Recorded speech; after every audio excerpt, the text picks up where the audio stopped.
نحمدہ ونصلی علی رسولہ الکریم اما بعد فاعوذ باللہ من الشیطان الرجیم بسم اللہ الرحمن الرحیم اللہم صلی علی سیدنا و مولانا محمد النبی الامی وعلی آلہ وصحبہ وبارک وسلم تسلیما کثیرا کثیرا۔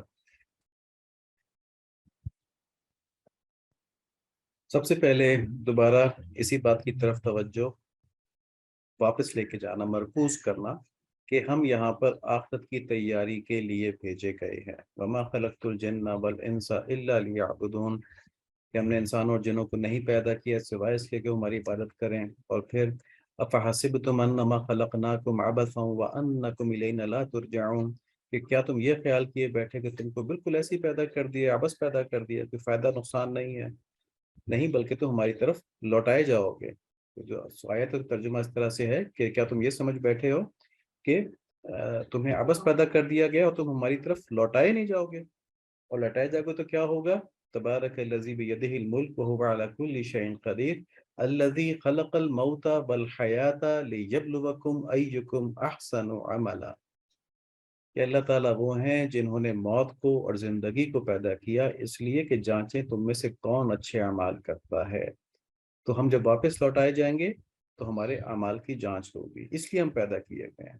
تو دنیا کے اندر، دنیا کی لذتوں میں، دنیا کی ترقیوں کے اندر، دنیا کی روشنیوں کے اندر گھس کے اگر ہم اپنا یہ آخرت کا آبجیکٹو بھول جائیں تو بہت بڑا نقصان ہے۔ اور کیونکہ فتنے کا دور ہے، قیامت کے قرب کا دور ہے، ظاہر دنیا کا معاشرہ اس طرح کا بن چکا ہے، ماحول اس طرح کا بن چکا ہے کہ ہم میں آخرت کو بھولنے کی ٹینڈنسی بہت زیادہ ہوتی ہے۔ جن پر اللہ تعالیٰ مہربان ہوتے ہیں ان کو اللہ تعالیٰ وقتاً فوقتاً ایسے مواقع ان کے اوپر آتے رہتے ہیں کہ کبھی بیماری سے، کبھی کسی خوشی سے، صبر کے ذریعے، شکر کے ذریعے اللہ تعالیٰ کی طرف رجوع کرتے رہتے ہیں۔ مگر یہ وہی لوگ ہیں جن کا اللہ تعالیٰ کے اوپر ایمان ہے اور جن کی نظریں اللہ تعالیٰ پہ رہتی ہیں، یعنی مشکل وقت میں اللہ تعالیٰ کو اپنا سہارا سمجھتے ہیں، مایوس نہیں ہوتے۔ کسی صورت میں ایک سچا مومن مایوس نہیں ہو سکتا چاہے اس کی ساری خواہشات ٹوٹ جائیں۔ جیسے حضرت علی رضی اللہ تعالیٰ نے فرمایا کہ میں نے اپنے رب کو اپنے ارادوں کے ٹوٹنے سے پہچانا۔ اگر ہسٹری میں دیکھیں تو ظاہر حضرت علی رضی اللہ تعالیٰ عنہ بہت بڑے بزرگ تھے، بہت زہد والے تھے، یعنی ان کو دنیا کے اندر کوئی دلچسپی نہیں ہوتی تھی۔ ان کا ایک واقعہ ہے کہ یہودی کے ساتھ طے ہوا کہ ایک مٹھی یا 2 مٹھی کھجور کے بدلے میں اتنا پانی نکالیں گے، تو جتنا بھی طے تھا جب وہ اتنا 2 ڈول 3 ڈول یا 10 ڈول نکال دیے پانی اور وہ کھجور ارن کر لی انہوں نے، تو کھجور لی تو یہودی نے کہا اور بھی نکال دینا، آپ کو اور کھجوریں دوں گا۔ ان کو مجھے ضرورت ہی نہیں ہے، میرے لیے اتنا ہی کافی ہے۔ تو یہ حضرت علی رضی اللہ تعالیٰ عنہ کی زندگی تھی، اتنا زہد تھا ان کی زندگی کے اندر۔ زہد سے مطلب کیا ہوتا ہے؟ دنیا کی طرف بالکل توجہ نہیں، بس بقدر ضرورت دنیا کو استعمال کرنا۔ تو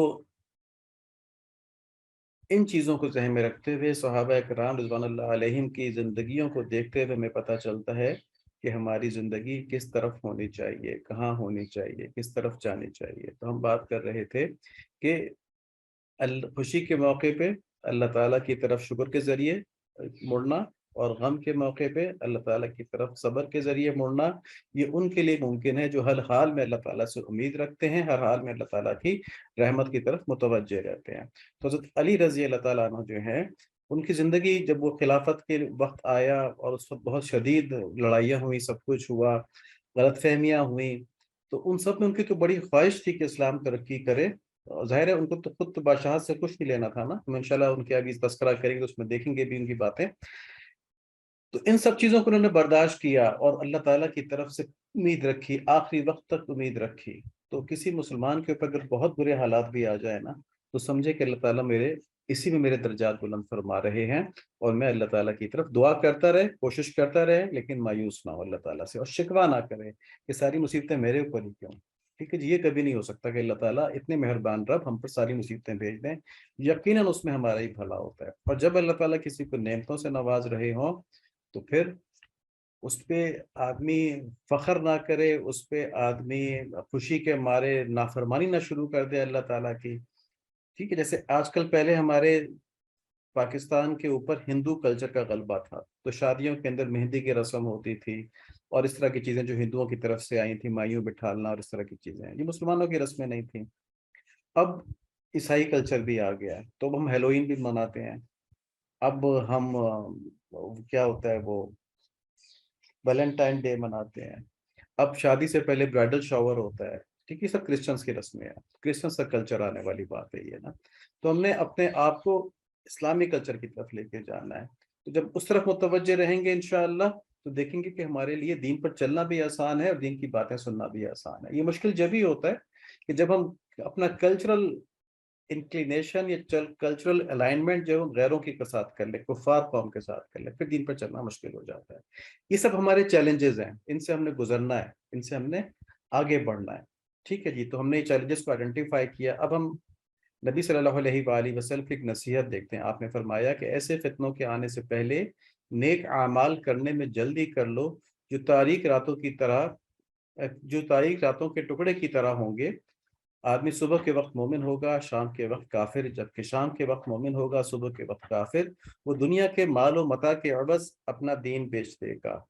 تو بھی ہم نے جو باتیں بھی کی وہ اسی حدیث کی روشنی میں کی ہے کہ دنیا کی خوشی، دنیا کا رنگ و روپ، دنیا کے گلیمر، اس کی وجہ سے اپنے دین کو نقصان نہ پہنچائیں. ٹھیک ہے. یہ ویسٹرن کلچر جو ہے دنیا کا گلیمر ہے. یہ انڈین کلچر کے اندر بھی جو خرافات ہیں نا مہندی، اس میں بڑی غیر شرعی چیزیں ہوتی ہیں. اس میں گانے چلتے ہیں، اس میں غیر محرم سے اختلاط ہوتا ہے. ٹھیک ہے. اس میں فضول خرچی ہوتی ہے. تو جو چیزیں اللہ تعالیٰ کو نہیں پسند ان میں برکت بھی نہیں ہوتی. تو شادی اتنا بڑا زندگی کا فیصلہ ہوتا ہے، اس میں اگر شروع میں ان چیزوں میں پڑ جائے آدمی تو پہلی بے برکتی ہو گئی نا. تو اللہ تعالیٰ ہم کو محفوظ فرمائے. یہ ایک چیز ہے. لیکن ہمارا رویہ درست کب ہوگا؟ کہ جب ہم اس حدیث پہ عمل کر کے اپنے آپ کو فتنوں سے بچانے کے لیے نیک اعمال شروع کر دیں گے. اور فتنے سے بچنے کے لیے پہلا نیک عمل کیا ہے کہ دین کا ضروری علم حاصل ہو جانا. ٹھیک ہے جی. ایک تو خواہش ہوگی نا، سب سے پہلے خواہش ہوگی کہ ہم دین پر چلیں، ہم کافر نہ بنے اور کفار والا ذریعہ اور طریقہ نہ اختیار کریں زندگی کا. تو یہ خواہش پیدا ہوگی جب میں دعا کی اللہ تعالیٰ سے، یا اللہ اہدنا الصراط المستقیم صراط الذین انعمت علیہم غیر المغضوب علیہم ولا الضالین آمین. پھر دعا کرنے کے بعد عمل کرنا ہے. تو عمل کیا ہے؟ قرآن شریف پہ عمل کرنا ہے. اور قرآن شریف پہ عمل کس طرح ہمیں معلوم ہوگا کیا عمل کرنا ہے؟ کہ آپ صلی اللہ علیہ وآلہ وسلم نے کر کے دکھایا ہے. اور آپ صلی اللہ علیہ وآلہ وسلم نے کس طرح کر کے دکھایا ہے؟ ہم کو یہ بات اب حضرت جبرائیل علیہ السلام تو آگے نہیں بتائیں گے، نہ کوئی اور فرشتہ آئے گا. یہ بات ہم کو صحابہ کرام سے پہنچی. اور صحابہ کرام سے آگے کس طرح پہنچی؟ آگے تابعین، تبع تابعین، اور جو امت کے محقق علماء فقہا تھے انہوں نے کتابوں کے اندر لکھ لی، محدثین نے لکھ لی. ٹھیک ہے جی. وہ سنتیں بھی پتہ چل گئیں، وہ حدیثیں بھی پتہ چل گئیں، قرآن شریف بھی آ گیا، اس کی تفسیر بھی آ گئی. اب ہمارا کام یہ ہے کہ جو متواتر دین چلا آ رہا ہے، یعنی تواتر سے چلا آ رہا ہے، یعنی ایک نسل سے دوسری نسل میں منتقل ہوتا چلا آ رہا ہے، ہم اس کی پیروی کریں.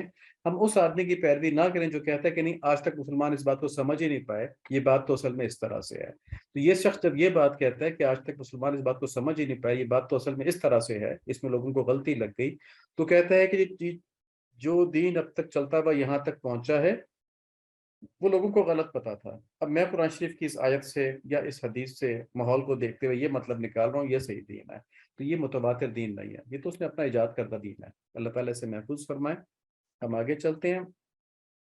دین کی حفاظت کے لیے ضروری درجے کا علم حاصل کرنا. دیکھیں اس کو اس طرح بھی سمجھیں کہ ہماری سب سے بڑی نعمت کیا ہے؟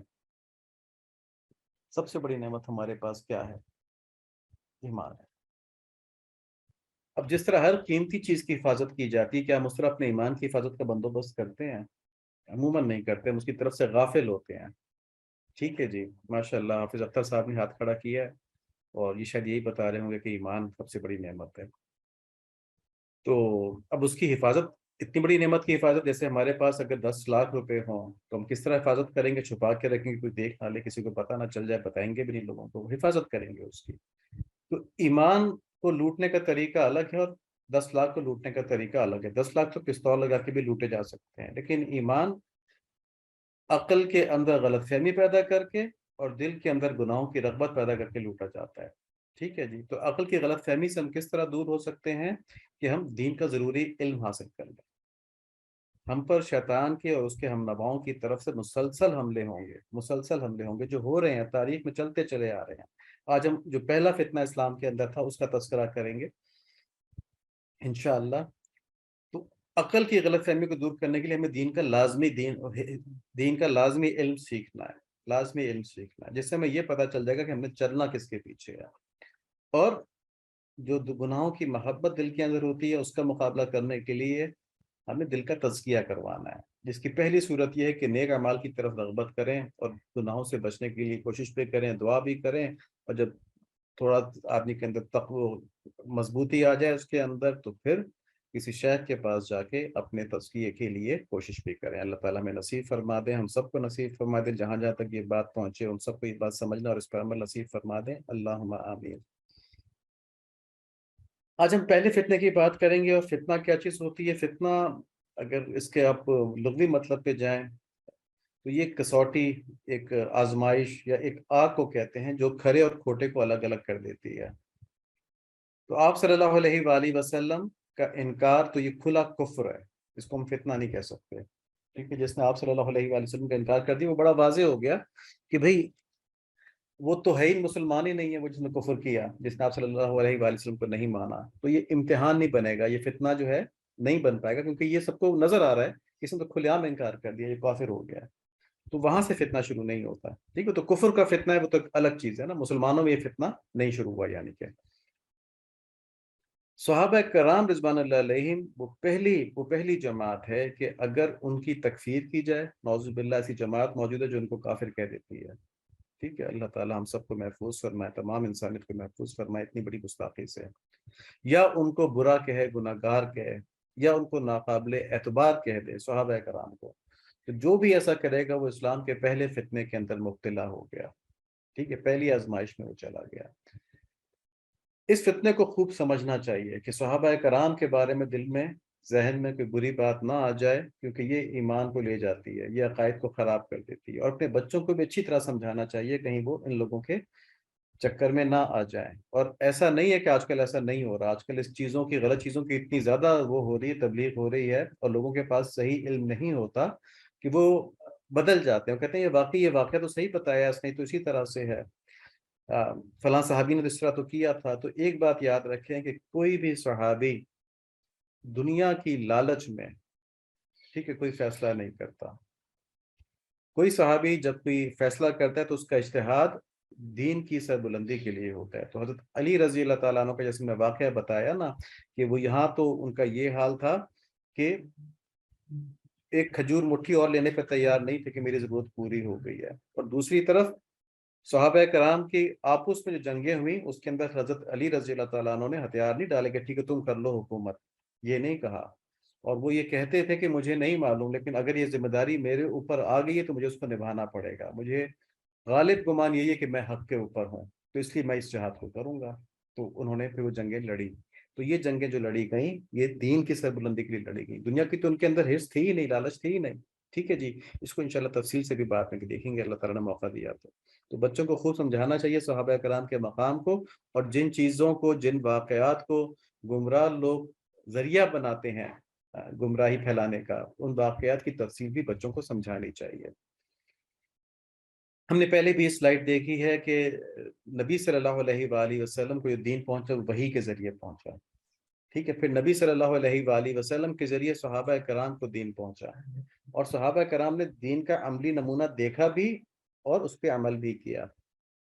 صحابہ کرام نے نبی صلی اللہ علیہ وآلہ وسلم کو دیکھا تھا نا، تو اب دین کی حفاظت کے لیے ضروری ہے کہ صحابہ کرام کا نمونہ امت تک پہنچتا رہے، تو اس کے لیے اللہ تعالیٰ نے سارا نظام رکھا، کتابیں رکھی، نسل در نسل جو منتقل ہوا علم کہ صحابہ کرام نے کیا کہا، کیا ان کا قول تھا، کیا ان کا عمل تھا۔ تو شیطان نے اس نظام کو خراب کرنے کا طریقہ کیا نکالا کہ اس نے صحابہ کرام کے اوپر سے اعتماد ہٹانے کی کوشش کی امت کے لیے، اور یہ یہودیوں نے سازش کی تھی اس وقت، حضرت عثمان رضی اللہ عنہ کے دور سے یہ سازش شروع ہو گئی تھی، تو کہ صحابہ کرام کو کسی طرح سے ان کے اوپر جو اعتماد امت کا ہے وہ ختم کر دیا جائے، تو پھر یہ امت خود بخود ختم ہو جائے گی، پھر اس کو دین کا پتہ ہی نہیں چلے گا، کیونکہ صحابہ کے ذریعے تو دین پہنچنا تھا ہم تک۔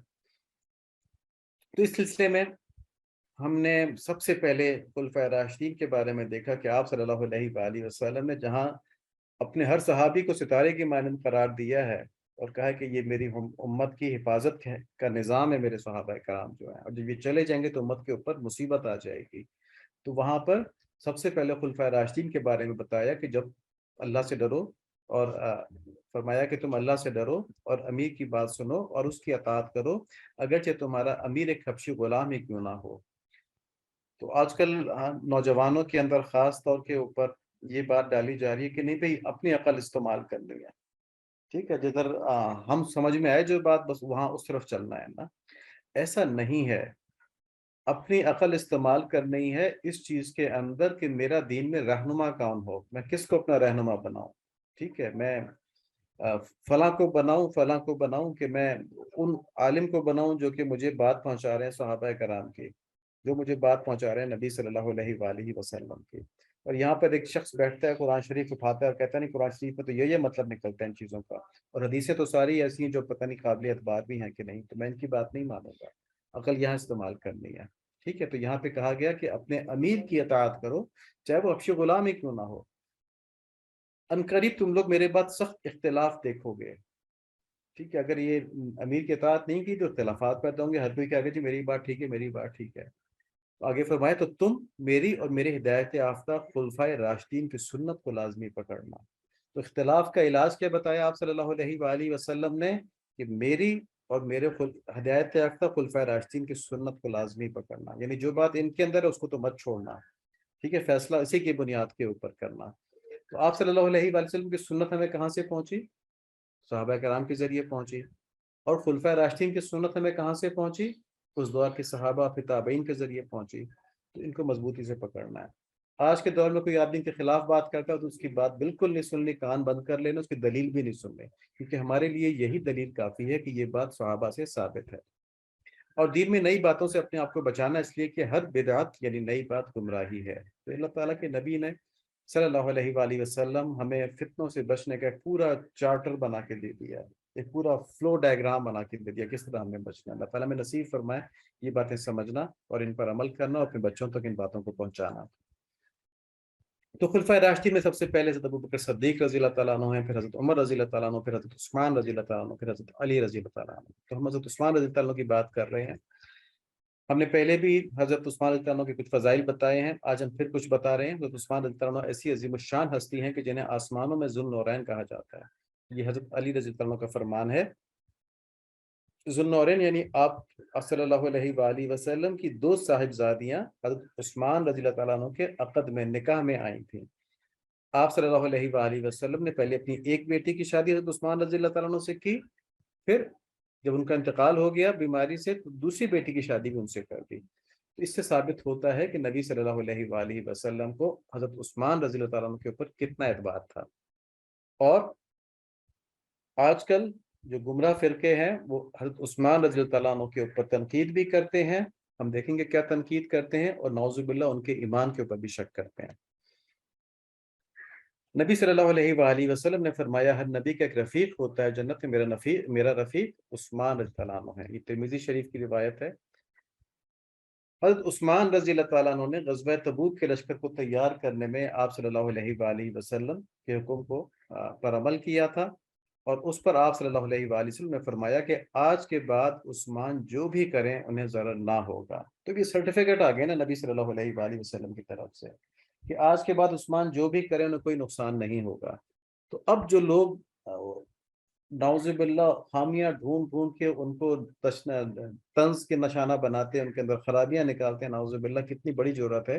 تو کیا وہ نبی صلی اللہ علیہ وآلہ وسلم کے اس قول کو بھول گئے ہیں کہ جس کو اللہ تعالیٰ نے معاف کر دیا ہر طرح سے، ٹھیک ہے، ان کے بارے میں غلط باتیں نکال کے اور پھر غلط باتوں کی بنیاد کے اوپر ان کو تان کا نشانہ بنانا۔ اللہ تعالیٰ کہ وہ ہدایت نصیب فرمائے، اللہم آمین۔ پھر نبی صلی اللہ علیہ وآلہ وسلم فرمایا بے شک عثمان میرے صحابہ میں سے خلق کے اعتبار سے سب سے زیادہ میرے مشابہ ہیں۔ تو یہاں بھی دیکھیں کتنی بڑی سند نبی صلی اللہ علیہ وآلہ وسلم نے دی۔ یہ حضرت انس بن مالک رضی اللہ عنہ فرماتے ہیں کہ جب نبی صلی اللہ علیہ وآلہ وسلم نے بیت رضوان کا حکم دیا تو اس وقت عثمان رضی اللہ عنہ قاصد بن کر مکہ مکرمہ گئے ہوئے تھے۔ جب آپ صلی اللہ علیہ وآلہ وسلم نے بیت لی تو عثمان رضی اللہ عنہ کے ہاتھ وہاں پہ نہیں مل سکتا ہے، وہ تو گئے ہوئے تھے نا، تو ان کی جگہ اپنا ہاتھ استعمال کیا۔ تو یہاں لکھا ہے کہ عثمان اللہ اور اس کے رسول صلی اللہ علیہ وآلہ وسلم کے کام سے گئے ہوئے ہیں، پھر آپ صلی اللہ علیہ وآلہ وسلم نے اپنے دونوں ہاتھوں میں سے ایک کو دوسرے پر مارا تو رسول اللہ صلی اللہ علیہ وآلہ وسلم کا ہاتھ جسے آپ نے عثمان کے لیے استعمال کیا لوگوں کے ہاتھ سے بہتر تھا۔ ٹھیک ہے، مشکل لینگویج ہے نا، سمجھنا مشکل ہے اس کو۔ اس میں صرف یہ بات بتائی گئی ہے کہ آپ صلی اللہ علیہ وآلہ وسلم نے اپنا ہاتھ آگے کیا بیعت کے لیے، اس پہ صحابہ کرام نے اپنے ہاتھ رکھے بیعت کے لیے، جیسے طریقہ ہے بیعت لینے کا۔ تو حضرت عثمان رضی اللہ عنہ وہاں موجود نہیں تھے، وہ تو آپ صلی اللہ علیہ وآلہ وسلم کے قاصد بن کے مکہ مکرمہ گئے تھے، اور آپ کے قتل کی افواہ جو ہے، شہید کیے جانے کی افواہ پھیل گئی تھی، تو اس کے اوپر یہ بیعت لی گئی تھی کہ ہم عثمان رضی اللہ عنہ کے خون کا بدلہ لیں گے۔ تو حضرت عثمان رضی اللہ عنہ کی طرف سے آپ صلی اللہ علیہ وآلہ وسلم نے اپنا ہاتھ رکھ دیا تھا کہ میں عثمان رضی اللہ عنہ کی طرف سے بیعت کر رہا ہوں، ٹھیک ہے جی۔ تو اب آپ صلی اللہ علیہ وآلہ وسلم کا ہاتھ تو تمام صحابہ کے ہاتھ سے بہتر تھا نا، خود حضرت عثمان رضی اللہ عنہ کے ہاتھ سے بھی بہتر تھا۔ تو حضرت عثمان رضی اللہ عنہ کی بیعت اتنے بڑے ہاتھ کے ذریعے ہوئی تھی بیعت رضوان میں۔ اور اب دیکھیں بیعت رضوان کے بارے میں اللہ تعالیٰ نے یہ فرمایا ہے، اللہ یقیناً ان مومنین سے راضی ہو گیا جنہوں نے درخت کے نیچے آپ کے ہاتھ پر بیعت کی تھی۔ تو اللہ تعالیٰ ان سارے صحابہ کرام سے راضی ہو گئے تھے۔ قرآن شریف میں بتا دیا گیا، سورہ فتح کی آیت نمبر 18 ہے کہ جنہوں نے بیعت رضوان آپ صلی اللہ علیہ وآلہ وسلم سے کی تھی، اور اس میں حضرت عثمان رضی اللہ تعالیٰ عنہ کی طرف سے نبی صلی اللہ علیہ وآلہ وسلم نے اپنا ہاتھ دیا تھا۔ تو سب سے زیادہ بہتر بیعت اس وقت حضرت عثمان رضی اللہ عنہ کی تھی۔ یہ بھی ایک قرآن شریف سے سرٹیفکیٹ آ گیا حضرت عثمان رضی اللہ عنہ کے بارے میں۔ بخاری شریف کی ایک روایت میں کہ ایک شخص حضرت عثمان رضی اللہ تعالیٰ عنہ کے پاس ان کی خلافت کے دور میں ان کے بھائی ولید کی شکایت لے کر آیا، جنہیں حضرت عثمان رضی اللہ تعالیٰ عنہ نے کوفہ کا گورنر مقرر کیا تھا۔ شکایت پر حضرت عثمان رضی اللہ عنہ نے فرمایا کہ بے شک اللہ تعالیٰ نے محمد صلی اللہ علیہ وآلہ وسلم کو حق کے ساتھ بھیجا، اور میں اللہ اور اس کے رسول صلی اللہ علیہ وآلہ وسلم کی دعوت کو قبول کرنے والوں میں بھی تھا۔ نبی کریم صلی اللہ علیہ وآلہ وسلم جس دعوت کو لے کر بھیجے گئے تھے، میں اس پر پورے طور سے ایمان لایا، اور جیسا کہ تم نے کہا 2 ہجرتیں بھی کی، یعنی تو پہلے حبشہ گئے تھے پھر مدینہ منورہ آئے۔ میں نبی کریم صلی اللہ علیہ وآلہ وسلم کی صحبت میں بھی رہا ہوں اور آپ کی بیعت بھی کی ہے، بس اللہ کی قسم میں نے کبھی آپ کے حکم سے سرتابی نہیں کی، اور نہ آپ کے ساتھ کبھی کوئی دھوکہ کیا، یہاں تک کہ اللہ تعالیٰ نے آپ کو وفات دی۔ اس کے بعد ابو بکر رضی اللہ تعالیٰ عنہ کے ساتھ بھی میرا یہی معاملہ رہا، یعنی وفاداری رکھی ان کے ساتھ اور ان کے حکم کے اوپر عمل کیا، اور پھر حضرت عمر رضی اللہ تعالیٰ عنہ کے ساتھ بھی میرا یہی معاملہ رہا، یعنی کہ میں نے اپنے بڑوں کی، آپ صلی اللہ علیہ وآلہ وسلم کی، ان کے بعد جو ان کے 2 خلافت ہیں ان کی پوری پوری اطاعت کی۔ تو کیا جب مجھ کو ان کا جانشین بنا دیا گیا، یعنی جب مجھے خلافت دے دی گئی، تو مجھے وہ حقوق حاصل نہیں ہوں گے جو ان کو تھے؟ یعنی جب میں نے ان سب کی اطاعت کی، ان سب کی اطاعت پوری امت کے اوپر واجب تھی، تو اب میں خلیفہ بن گیا تو کیا میری اطاعت امت کے اوپر واجب نہیں ہے؟ تو اس شخص نے کہا کیوں نہیں؟ آپ نے فرمایا پھر ان باتوں کے لیے کیا جواز رہ جاتا ہے جو تم لوگوں کی طرف سے مجھ تک پہنچتی ہیں؟ یعنی اس وقت فتنہ شروع ہو چکا تھا نا، اس کو ہم تھوڑا بہت انشاءاللہ تاریخی پس منظر میں اگلی دفعہ دیکھیں گے کہ حضرت عثمان رضی اللہ تعالیٰ عنہ کے خلاف باقاعدہ پروپیگنڈا مہم شروع ہو چکی تھی اس وقت، اور وہ یہودی اس میں شامل تھے، اور اس میں وہ مسلمان دنیا دار شامل تھے کہ جو اپنے آپ کو ان صحابہ کے برابر سمجھنا شروع ہو گئے تھے۔ کہتے ہیں فتوحات میں تو ہماری تلوار بھی چلتی ہے نا، تو وہ اپنے آپ کو برابر سمجھنا شروع ہو گئے تھے صحابہ کرام کے، تو وہ یہودیوں کے جھانسے میں آ گئے اور ایک پورا پروپیگنڈا مہم شروع ہو گئی تھی حضرت عثمان رضی اللہ عنہ کے خلاف، جو بعد میں ان کی شہادت کے اوپر ختم چلی پہنچی وہاں تک۔ لیکن یہاں پہ سمجھنے کی بات ہے کہ عثمان رضی اللہ تعالیٰ عنہ نے یہاں تک تو اس کو نصیحت کی کہ تم میرے خلاف پروپیگنڈے میں مت آؤ، میرے بھی وہی حقوق ہیں جو خلفائے راشدین کے ہیں، بچ کے رہو ورنہ اللہ تعالیٰ تم سے ناراض ہو جائیں گے۔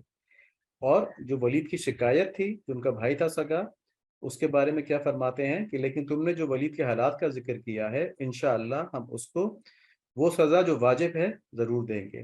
پھر حضرت عثمان رضی اللہ تعالیٰ عنہ نے حضرت علی رضی اللہ عنہ کو بلایا اور ان سے فرمایا کہ ولید کو حد لگائیں، چنانچہ انہوں نے ولید کو 80 کوڑے لگائے، ٹھیک ہے جی۔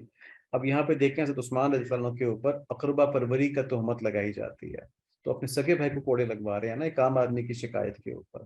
اور پھر دوسری بات، کوڑے کس سے لگوائے؟ حضرت علی رضی اللہ تعالیٰ عنہ سے۔ اس سے ثابت ہوتا ہے کہ خلافت کے دوران حضرت عثمان رضی اللہ تعالیٰ عنہ حضرت علی رضی اللہ تعالیٰ عنہ کے اندر بہترین تعلقات تھے، ایک دوسرے کی مدد کیا کرتے تھے، ایک دوسرے کو مشورے دیا کرتے تھے، ایک دوسرے کی مضبوطی کا سہارا تھے۔ تو بعد میں لوگ کہتے ہیں کہ جی حضرت علی رضی اللہ عنہ کے ساتھ یہ ہوا وہ ہوا، تو وہ تم دیکھیں گے انشاءاللہ آگے چل کے، لیکن یہاں پہ تاریخ تو یہ بتا رہی ہے، حدیث تو یہ بتا رہی ہے کہ ان کی آپس میں دوستی تھی، اور جس چیز پہ حضرت علی رضی اللہ تعالیٰ عنہ راضی تھے، اس کے اوپر باقی مسلمانوں کو کیا حق پہنچتا ہے کہ اس کو بنیاد بنا کے بڑے بڑے صحابہ کے خلاف بات کی جائے۔ وہ اصل میں یہ کہتے تھے نا، کہتے ہیں نا شیعہ کا جو گروہ ہے یہ کہتا ہے کہ خلافت حضرت علی رضی اللہ تعالیٰ عنہ کو ملنی تھی، لیکن اس سے پہلے نعوذ باللہ حضرت ابو بکر صدیق رضی اللہ تعالیٰ عنہ، حضرت عمر رضی اللہ تعالیٰ عنہ، حضرت عثمان رضی اللہ تعالیٰ عنہ نعوذ باللہ غلط طور پہ لے لی۔ تو حضرت علی رضی اللہ عنہ یہی فرماتے تھے، وہ تو ان سب کے ساتھ رہے، ان سب کی اطاعت میں رہے، اور ان سب کے احکام کو کی بجاوری کرتے رہے خلیفہ کی حیثیت سے، تو ہم حضرت علی رضی اللہ تعالیٰ عنہ کی بات مانیں گے نا، کسی اور کی تو نہیں مانیں گے۔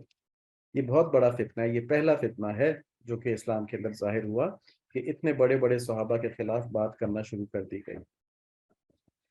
اس حدیث سے ہمیں یہ بات معلوم ہوتی ہے کہ حضرت عثمان رضی اللہ تعالیٰ کے دور میں اسلامی سلطنت بہت پھیل گئی تھی، اور ایک ایسی نسل بڑی ہو گئی تھی، یعنی جوان ہو گئے تھے، جنہوں نے آپ صلی اللہ علیہ وآلہ وسلم کی نہ صحبت اٹھائی تھی اور نہ اسلام کے ابتدائی زمانے کی سختیاں اور مشکلات دیکھی تھی۔ وہ تو فتوحات دیکھ رہے تھے، وہ تو دیکھ رہے تھے کہ بھائی مال آ رہا ہے، فتح ہو رہے ہیں علاقے، تو ان کے اندر وہ خاصیتیں نہیں تھیں جو صحابہ کرام کے اندر تھیں، یا ان تابعین کے اندر تھی جنہوں نے صحابہ کرام سے محبت کی۔ تو یہ لوگ جو تھے یہ یہودیوں کی سازشوں کا شکار ہو گئے اور پروپیگنڈا شروع کر دیا، اور اسی کی شکایت حضرت عثمان رضی اللہ عنہ نے حدیث میں کی کہ تم لوگوں کی طرف سے مجھے یہ باتیں کیوں پہنچتی ہیں نا، یہ جو پروپیگنڈے والی باتیں ہوتی ہیں۔ اور پھر حضرت عثمان رضی اللہ عنہ کے انصاف کا یہ عالم تھا کہ اپنے گورنر بھائی ولید کو بھی ایک شکایت کے اوپر کوڑے لگوا دیے، اور حضرت علی رضی اللہ عنہ حضرت عثمان رضی اللہ عنہ کے مددگار تھے، اور ان کو پورا اعتماد تھا آپس میں ایک دوسرے کے اوپر۔ تو اب ہم یہ جب ہمیں روایت دیکھ لی، بخاری شریف کی روایت ہے، اب ہمیں کوئی ضرورت نہیں کسی ایسے آدمی کی بات سننے کی جو کہہ رہا ہو کہ نہیں جی خلافت تو ان کا حق تھا، وہ مارا گیا۔ ارے بھائی، جب حضرت علی رضی اللہ تعالیٰ عنہ نہیں کہہ رہے کہ خلافت میرا حق تھا، اور وہ کہہ رہے ہیں کہ میں ان کی اطاعت کر رہا ہوں جو مجھ سے پہلے خلفاء آئے ہیں، اور وہ تو وہ شخصیت ہے کہ جو کھجور کی ایک مٹھی بھی ایکسٹرا لینے کو تیار نہیں تھے اپنی عبادت و زہد کی وجہ سے، تو وہ دنیا داری کے لیے خلافت چاہتے ہوتے۔ ایسا نہیں تھا، اللہ تعالیٰ معاف فرمائے اور سب کو ہدایت نصیب فرمائے۔ یہ ہم نے پچھلی دفعہ دو حدیثیں دیکھی تھیں جن سے کہ عثمان رضی اللہ عنہ کی شہادت کا پس منظر ملتا ہے۔ شہادت کی تفصیلات ہم اگلی دفعہ دیکھیں گے، لیکن پہلی حدیث یہ تھی، یہ مسند احمد کی تھی، کہ جس میں نبی صلی اللہ علیہ وآلہ وسلم نے ان کے کندھے کے اوپر ہاتھ مارا اور فرمایا، اے عثمان، بے شک اللہ تعالیٰ تمہیں خلافت کی قمیص پہنائیں گے، اگر منافقین اس کو اتارنے کا ارادہ کریں تو اس کو ہرگز مت اتارنا یہاں تک کہ تم مجھ سے عامل ہو۔ بس آپ نے 3 مرتبہ ایسا فرمایا۔ تو اس حدیث کے ذریعے یہ معلوم ہوا کہ جس نے حضرت عثمان رضی اللہ عنہ کی مخالفت کی اور ان کو خلافت سے اتارنا چاہا، وہ منافقین تھے۔ ٹھیک ہے جی۔ اب اس دور کے اندر جو شخص حضرت عثمان رضی اللہ عنہ کی خلافت کے اندر نقص نکالے، الزامات لگائے ان پر اقربا پروری کے، ٹھیک ہے، یہ صرف شیعہ حضرات نہیں کرتے، یہ ہمارے بھی کچھ لوگ نادان ایسے ہیں جو نام نہاد اسکالر بننے کی کوشش کرتے ہیں، وہ بھی ایسا کرتے ہیں۔ تو ان کے لیے اس حدیث کے مطابق منافقین کا لفظ استعمال ہوا ہے، ٹھیک ہے، ان کا ایمان کامل نہیں ہے، کیونکہ یہ حدیث کے اندر ہے کہ منافقین اس کو اتارنے کا ارادہ کریں، تو منافقین نے اتارنے کا ارادہ کس وجہ سے کیا تھا؟ کیونکہ اس پروپیگنڈا میں آئے ہوئے تھے۔ تو آج بھی جو اس پروپیگنڈا کو پھیلائے گا وہ اسی منافقین کے درجے میں چلا جائے گا نا۔ اچھا، حضرت علی رضی اللہ عنہ چاہتے تو ان منافقین کا مقابلہ کر کے جب ان کا محاصرہ ہو چکا تھا تو ان کے پاس اتنی قوت تھی، وہ خلیفہ تھے، کہ ان کو قتال کرتے، ان کو مار دیتے، لیکن اس حدیث کی وجہ سے انہوں نے تلوار نہیں اٹھائی، کہ نبی صلی اللہ علیہ وآلہ وسلم نے فرمایا، مجھے اپنی امت کے متعلق گمراہ حکمرانوں کا اندیشہ ہے، جب میری امت میں تلوار رکھ دی جائے گی تو روز قیامت تک ان سے نہیں اٹھائی جائے گی۔ ٹھیک ہے جی۔ تو حضرت عثمان رضی اللہ عنہ نے فرمایا کہ میں وہ حکمران نہیں بننا چاہتا جو مسلمانوں کے اندر لڑائی کروا دے، یہ میری زندگی میں نہیں ہوگا، میں شہادت قبول کر لوں گا انشاءاللہ، ہم تفصیل دیکھیں گے اس کی، لیکن میں مسلمانوں کے اندر تلوار نہیں چلنے دوں گا۔ تو بہت بڑی قربانی دی اور بہت اونچی شخصیت تھے، اللہ تعالیٰ ان کے قدموں میں ہمیں دنیا آخرت دونوں کی کامیابیاں نصیب فرما دیں، اللہم آمین، بحرمت النبی الکریم علیہ وآلہ الصلاۃ والتسلیم۔ آپ رضی اللہ عنہ کی شہادت سے اسلام میں فتنہ کا ایسا دروازہ کھلا جو ابھی تک بند نہیں ہوا اور جو چلتا رہے گا، کیونکہ حدیث شریف میں تھا نا کہ جب تلوار ایک دفعہ اٹھ جائے گی تو پھر وہ قیامت تک واپس نہیں جائے گی، تو قیامت تک کی جھگڑے چلتے رہیں گے۔ اللہ تعالیٰ ہمیں سمجھ نصیب فرمائے۔ یہ صحابہ کرام کے بارے میں بات تھی، چھوٹے بچوں کو جو آج اسباق بتائے گئے، اس کے اندر بڑی بات وہی ہے کہ بڑوں سے مشورہ کرنا، ان کی رہنمائی میں چلنا، اور اچھے دوست بنانے کی کوشش کرنا، برے لوگوں کی صحبت سے بچنا، اور بڑوں کے لیے بھی یہ ہے کہ بچوں کو